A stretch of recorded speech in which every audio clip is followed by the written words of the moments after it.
तो स्वागत है आप सभी का सोलो लेवलिंग सीजन 4 के एपिसोड नंबर 1 में। तो लास्ट एपिसोड में हम लोगों ने देखा था एक मोनार्च ऑफ फ्रस्ट को, जो कि मिस्टर गो के सामने होता है। तो अब अगले एपिसोड की शुरुआत में हम लोग देखते हैं जो मिस्टर गो होते हैं ना, वो मोनार्च ऑफ फ्रस्ट की तरफ देखते हैं और अपने मन में सोचते हैं, क्या मैं इसके साथ कम्युनिकेट कर सकता हूँ? मैं इसके प्रेजेंस को फील नहीं कर पा रहा, या मेरा ओपोनेंट तो नहीं है, मैं इसको हैंडल कर सकता हूँ। लेकिन फिर मोनार्च ऑफ फ्रस्ट अपने हाथों में आइस को क्रिएट करता है और मिस्टर गो को बोलता है, यह जो जगह है ना, वो पहले से ही आउटसाइड वर्ल्ड से कट ऑफ हो चुकी है। और अभी जो मिस्टर गो होते हैं ना, वो थोड़े नर्वस दिखाई दे रहे होते हैं। उन्हें ऐसा लगता है कि कोई वो सपना देख रहे हैं, लेकिन तभी उसके सामने उन पर अटैक होता है, जिसको वो डॉज नहीं कर पाते और सक्सेसफुली वो अटैक उन पर हिट हो जाता है, जिसको देखकर वो समझ जाते हैं कि यह कोई सपना वपना नहीं है। और अब मिस्टर गो पूछते हैं, मैं तुमसे फिर से पूछता हूँ, तुम कौन हो? तो मोनार्च ऑफ फ्रस्ट अपने ऑरा को रिलीज करता है और उसे कहता है, मेरे को आशा थी कि तुम मेरे को पहचान लोगे, लेकिन तुम केवल एक इंसान ही हो। जो बात ना मिस्टर गो को समझ नहीं आती कि उसने केवल उन्हें जस्ट अ ह्यूमन बोला, आखिर क्यों? और अभी ना उसकी पावर और भी ज्यादा बढ़ जाती है और वो बड़ी चौड़ में मिस्टर गो को बोलता है, मेरा भी कोई इंटरेस्ट नहीं है एक कमजोर इंसान को कुचलने का, तो तुम मेरे को दिखाओ कि तुम क्या कर सकते हो। Fragment of brilliant line. और क्या तुम्हें डर है कि अगर तुम कुछ करते हो तो तुम्हारी वेसल है ना, वो ब्रेक हो जाएगी? लेकिन वैसे भी जो तुम्हारी वेसल की लाइफ है वो जल्द ही खत्म हो जाएगी दूसरे तरीकों से। लेकिन अगर तुम अपनी पावर्स को छुपा रहे हो बिकॉज तुम डर गए हो, तो तुम्हारे साथ बात करने का कोई भी फायदा नहीं। और फिर वो उन पर आइस अटैक रिलीज करता है, जिसको मिस्टर गो ना ब्लॉक करने की कोशिश करते हैं, लेकिन उस जगह एक एक्सप्लोजन हो जाता है उसके अटैक के कारण। लेकिन इन हमलों से मिस्टर गो को कुछ भी ज्यादा फर्क नहीं पड़ता और फिर मोनार्च ऑफ फ्रस्ट मिस्टर गो पे आइस बॉल से हमला करता है। लेकिन इस बार जो मिस्टर गो होते हैं ना, वो एक ही हाथ से उसके आइस बॉल को दूर फेंक देते हैं, जिससे साइड्स में उसी आइस बॉल के कारण एक बड़ा सा छेद हो जाता है। और फिर मिस्टर गो बड़ी सीरियस वे में मोनार्च ऑफ फ्रस्ट को बोलते हैं, तुमने मेरे ऑफिस को आइसोलेटेड कर दिया है डायमेंशन गैप में, मैं इम्प्रेस हुआ हूँ। और मोनार्च ऑफ फ्रस्ट फिर मिस्टर गो को बोलता है, मैं काफी लंबे समय से तुम्हें ही ढूंढ रहा था, लेकिन मैंने इमेजिन नहीं किया था कि तुम इसे ब्रोकन वेसल के अंदर ट्रैप होगे, जहाँ पर तुम अपनी पावर को भी यूज नहीं कर सकते। और हमने पहले तुम जैसे 7 को ढूंढ लिया है, जिसमें से 2 लोग तो इतना जल्दी ही मारे गए, और अभी मैं तुम्हारे चेहरे पर भी दर्द देखना चाहता हूँ। एंड नाउ मैं अभी तुम्हारे वेसल को भी बिना किसी रिग्रेट के डिस्ट्रॉय कर दूंगा। और यह सब ना बकवास सुनकर मिस्टर गो का दिमाग खराब हो जाता है और वो चिल्लाते हुए कहते हैं, आ जाओ तुम्हारे अंदर जितना भी दम है। इसके बाद फाइनली अब सीरियस बैटल शुरू होने वाली थी, जहाँ पर मिस्टर गो और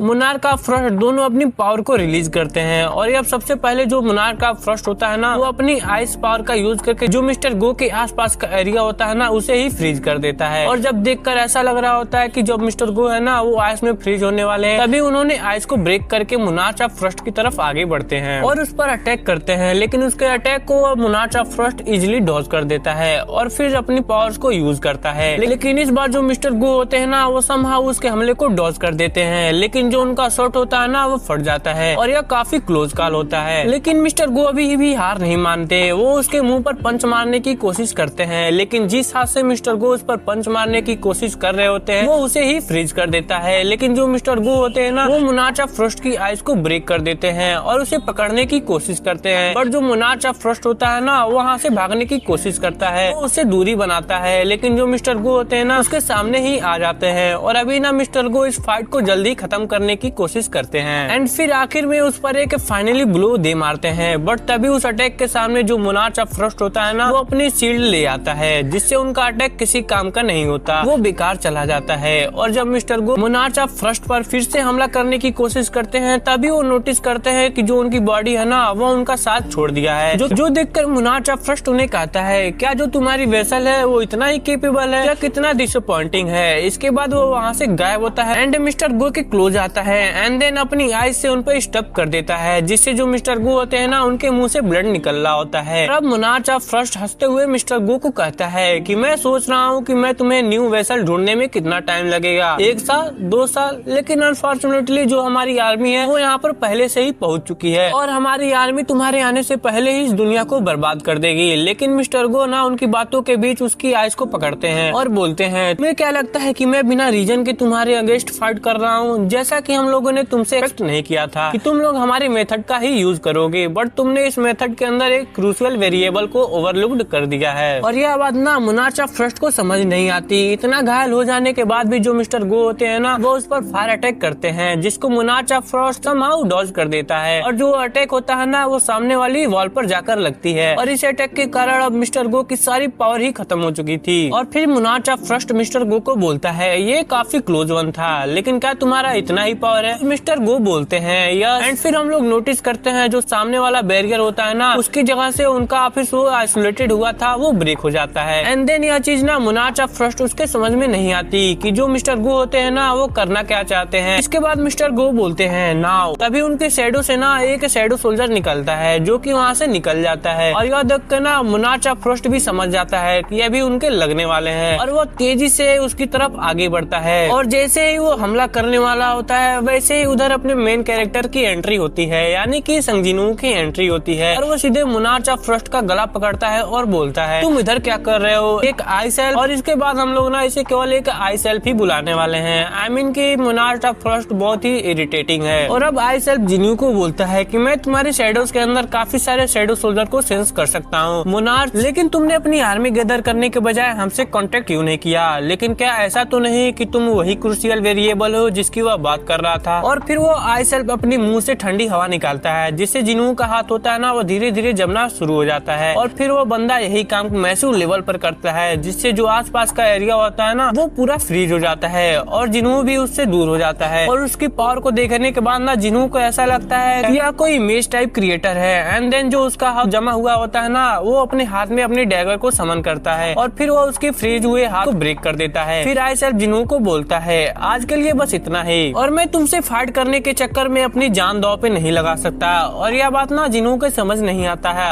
और फिर आई सेल्फ उसे बोलता है क्या तुम इस इंसान को रेस्क्यू नहीं करोगे जो यहाँ पर है? और यहाँ पर ना वो मिस्टर गो की तरफ इशारा कर रहा होता है। और फिर जिन्यू को याद आता है कि इस शैडो सोल्जर को तो उसने चेयरमैन के ऊपर इम्प्लांट किया था। और फिर वो चौंक जाता है क्योंकि वो देखता है कि जो चेयरमैन गो होते हैं ना वो काफी ज्यादा इंजर्ड हो चुके थे। उनका जो हर्ट होता है ना वो वहाँ पर छेद हो रखा होता है। और फिर मोनार्च ऑफ फ्रस्ट चेयरमैन गो की तरफ अपने अटैक को पॉइंट करता है और जिन्यू को बोलता है नाउ अब तुम्हारी बारी है, या तो तुम मुझसे फाइट करो या तो तुम चेयरमैन गो के रेस्क्यू करो। और फिर वो चेयरमैन गो की तरफ अपने अटैक को रिलीज कर देता है। बट जो जिन्यू होता है ना वो अपनी कमांडर अथॉरिटी स्किल का यूज करता है, बट जो उसकी स्किल होती है ना वो कुछ भी काम नहीं करती। और अब बंदे के पास कोई भी ऑप्शन नहीं होता उधर जाने के अलावा। और वो वैसा ही करता है और सबसे पहले वो एक बिल्डिंग के ऊपर अपने डैगर को फेंकता है। और जब देखकर ऐसा लग रहा होता है कि अभी फिर चेयरमैन गो पर वो अटैक लगने वाला है, तभी उसके सामने जिन्यू आ जाता है जो कि अपने डैगर को पकड़ता है और मोनार्च ऑफ फ्रस्ट के अटैक को रिपेल कर देता है। और फिर जिन्यू बड़े गुस्से में आई सेल्फ की तरफ देख रहा होता है जिसने अभी एक गेट को ओपन कर रखा होता है वहाँ से भागने के लिए। लेकिन जिन्यू अभी काफी गुस्से में होता है और वो काफी सारे मल्टीपल डैगर को समन करता है एंड डैगर से मोनार्च ऑफ फ्रस्ट पर अटैक करता है। और जो अटैक होता है ना वो उस पर लग भी जाता है, बट ये ज्यादा असरदार नहीं होता।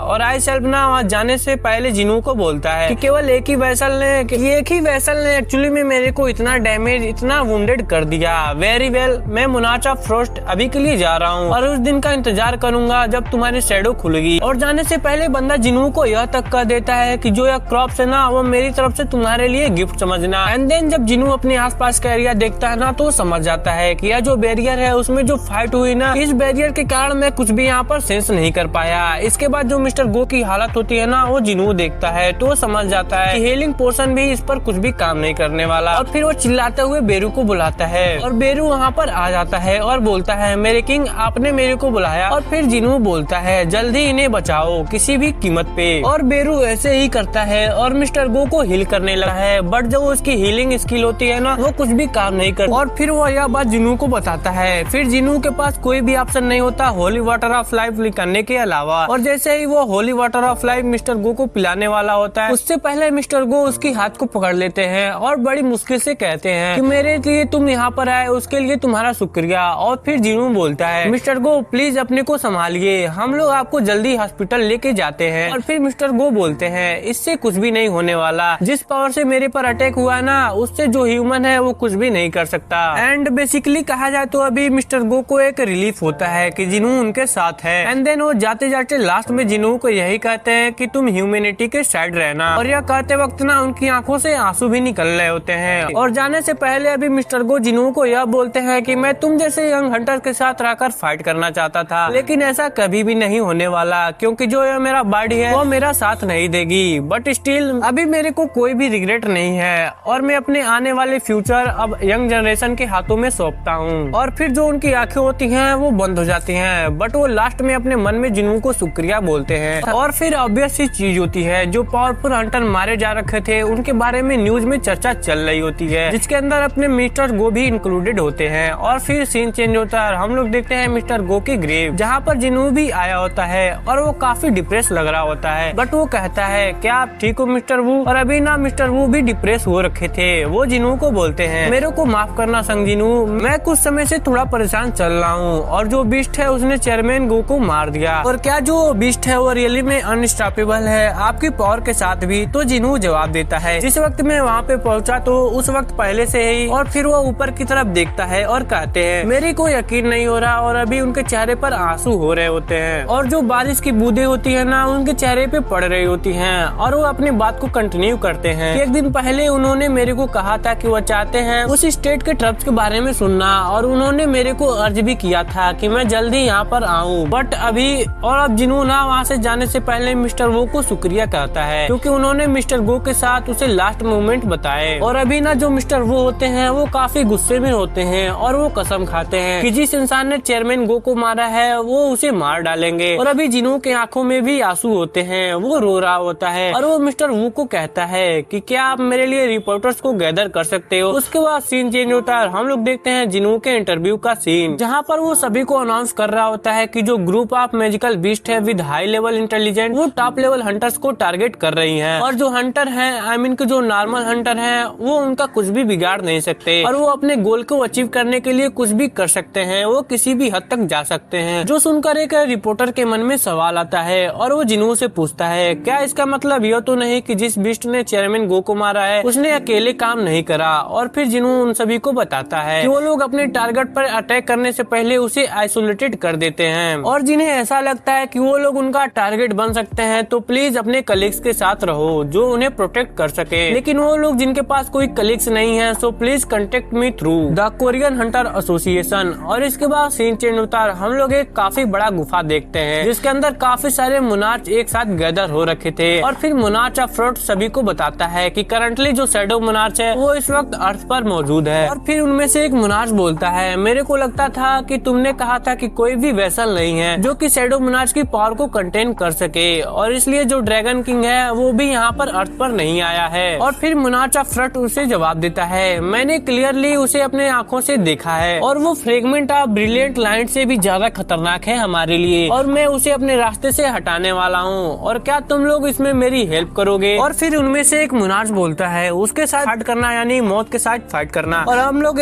ड्रैगन किंग का इंतजार भी कर सकते हैं। उसके बाद जो मोनार्च ऑफ फ्रॉस्ट होता है वो उसका जवाब देता है भले ही हम लोग अभी के लिए भाग रहे हैं लेकिन हम लोग मोनार्च हैं और हम लोग कब तक ड्रैगन किंग पे रिलायबल रहेंगे। नाउ हमारे पास अभी चांस है मोनार्च ऑफ शैडो को अपने रास्ते से हटाने का क्योंकि वो अपनी ह्यूमन फॉर्म में है, इसलिए मेरे साथ रहकर फाइट करो और उसे नथिंगनेस में भेजने की रिस्पॉन्सिबिलिटी मैं लेता हूँ। और सबसे ज्यादा पहले मोनार्च ऑफ आयरन अपना जवाब देता है मेरे को इन सभी से दूर रखना। और फिर मोनार्च ऑफ ह्यूमन बोलता है कि मैं मोनार्च ऑफ व्हाइट फ्लेम्स की तरह अपना अंत नहीं करना चाहता। और अब मोनार्च ऑफ बीस्ट उन्हें कहता है कावर्ड तुम जानते हो मोनार्च ऑफ व्हाइट के साथ क्या हुआ था उसे हराने के बाद और इसलिए मैं शैडो मोनार्च के अथॉरिटी के थ्रू पकड़े नहीं जाना चाहता हूँ और इटर्नल स्लम्बर में गिरना नहीं चाहता। और इस टॉपिक के डिस्कशन के बाद दो मोनार्च वहाँ से निकल जाते हैं जो होते हैं मोनार्च ऑफ आयरन और ह्यूमन। और फिर इसके बाद monarch of beast monarch of Frost से पूछता है कि क्या कोई प्रूफ है कि वो अभी ह्यूमन ही है। और इसके बाद जो मोनार्च ऑफ फ्रॉस्ट होता है उसे जवाब देता है कि उसने अपने ड्रैगन से पॉइजन अप्लाई कर रखा है और ऐसी छोटी मोटी हरकतें शैडो मोनार्च नहीं करने वाला। और फिर साइड से एक फीमेल मोनार्च बोलती है तुम सही बोल रहे हो, अगर शैडो मोनार्च उसकी बॉडी को कंट्रोल कर रहे होते हैं तो ऐसी छोटी मोटी ट्रिक्स का यूज नहीं करते। और अब मोनार्च ऑफ फ्रॉस्ट उन्हें कहता है क्या मेरे को तुम्हारे सपोर्ट मिलेगा। और इस चीज पर ना जो फीमेल मोनार्च और मोनार्च ऑफ बीस्ट होते हैं वो एग्री करते हैं। इसके बाद जो सीन होता है वो चेंज होता है, हम लोग देखते हैं साउथ कोरिया का सीन जहाँ पर जो जिनू ने अनाउंसमेंट दी थी उसी के बारे में न्यूज चल रही होती है। और अभी जो लोग होते हैं वो काफी डरे हुए होते हैं क्योंकि अभी जो एस रैंक हंटर है वो खतरे में पड़ चुके हैं। इसके बाद सीन चेंज होता है, हम लोग देखते हैं जिनू को जो कि किसी बिल्डिंग के ऊपर था और अपने मन में सोचता है कि मैं उनके माना को डिटेक्ट नहीं कर पा रहा हूँ और जैसा मैंने सोचा था यह चीज काम नहीं करने वाली। और अभी जिनू ने यह नोटिस किया था कि जो मोनार्च है उसकी कोई शैडो ही नहीं है जो उसे बताया गया था कि उनकी जो बॉडी है वो एस्ट्रल बॉडीज है। और यह बात ना उसे किंग ऑफ जाइंट ने बताई थी जो कि मोनार्च और रूलर शैडो सोल्जर हंटर नहीं बन सकते हैं क्योंकि उन्हें एस्ट्रल बॉडी से बनाया गया है। और अब बंदा अपने मन में सोचता है कि अगर कोई मुनार्च के शैडो नहीं है तो मैंने उन्हें ट्रैप डाउन करने का एक बेस्ट रास्ता खो दिया, लेकिन इससे कोई भी फर्क नहीं पड़ता। जब तक मैं हंटर हूँ तब तक मैं अपने प्रे को भागने नहीं दूंगा। और उसके बाद सीन चेंज होता है। हम लोग देखते हैं हंटर एसोसिएशन मीटिंग को, जहाँ पर मिस्टर गो के चले जाने के बाद उनके सक्सेसर के बारे में बातचीत चल रही होती है, जहाँ पर वो लोग चूज करते हैं मिस्टर वू को। और यह सुनकर ना मिस्टर वू होते हैं वो सरप्राइज हो जाते हैं, और जो मिस्टर वू होते हैं वो चेयरमैन गो की जगह लेने से मना कर देते हैं, उन्हें रिफ्यूज कर देते हैं। बट एट द एंड उन्हें इन सभी की बात माननी पड़ती है। और अब जो नेक्स्ट चेयरमैन होते हैं वो अपने मिस्टर वू होते हैं। और फिर सीन चेंज होता है। हम लोग देखते हैं स्कैवेंजर गिल्ड को, जहाँ पर थॉमस और उसकी मैनेजर कहीं पर जा रहे होते हैं। और थॉमस उससे बोलता है काफी समय हो गया जब मैं बेसमेंट में आया था। और जब थॉमस के बंदे उसे देखते हैं वो काफी चौंक जाते हैं, लेकिन थॉमस बोलता है लोग इतना सरप्राइज क्यों हो गए, शांत बैठ जाओ। और अब उसकी मैनेजर उसे कहती है क्या आप रियली में उसे यह गिफ्ट देना चाहते हो? तो थॉमस जवाब देता है यह देखने में एक्सेसिव लग रहा है, लेकिन उसने मेरी और मेरे गिल्ड मेंबर की जान को बचाया है। और जो वो दे रहा होता है ना वो एक डैगर होता है, काफी खतरनाक डैगर होता है जिसे दुनिया में केवल 2 ही लोग यूज कर पाए हैं। एंड इसी के साथ जो है अपना एपिसोड होता है वो यहीं पर खत्म होता है। तो कमेंट बॉक्स में जरूर बताना कि सीजन 4 का एपिसोड 1 कैसा लगा आपको। तो फिर मिलते हैं सीजन 4 के एक और नई एपिसोड के साथ, तब तक के लिए सायोनारा।